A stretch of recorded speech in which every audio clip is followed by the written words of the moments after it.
Hi, this is Mark at Ding Dong's Garden. This is Bayberry Willow, also known as Blueleaf Willow. Blueleaf Willow, or Bayberry, is a native of North America. It's mostly found in the Great Lakes, but we're out here on the far northwest corner of the United States, and it grows great here as well.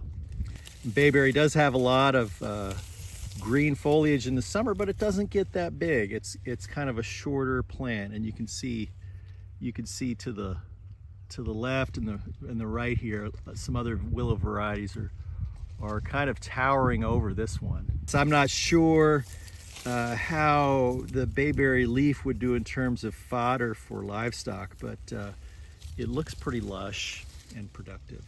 In the summer, bayberry willow has a great, really lush leaves, great for a hedge if you need something to fill in a space with some green in the summer. And in the winter, it puts out pretty large catkins that last for a long time. It's early fall here, and you can see the catkin capsules forming now. And then in the winter, in probably 4 or 5 months, in January or February, they'll emerge. The bayberry catkins last for quite a while. They'll last for a couple months in the winter.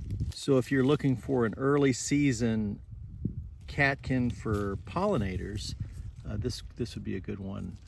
If we come down here to the base of the bayberry willow, you can see the short trunk, and this is where we coppice them back every year down towards the ground. And like I mentioned in all of our videos, willows are very easy to plant. You just take a cutting, like we would take a cutting about this long here, and just stick it in the ground right side up in the winter. And come spring, it's going to take root and leaf out without any problem. I'm still tickled every year when we do this. I'm kind of unsure whether the stick is going to grow, but it's so fun to see trees grow from just putting a stick in the ground.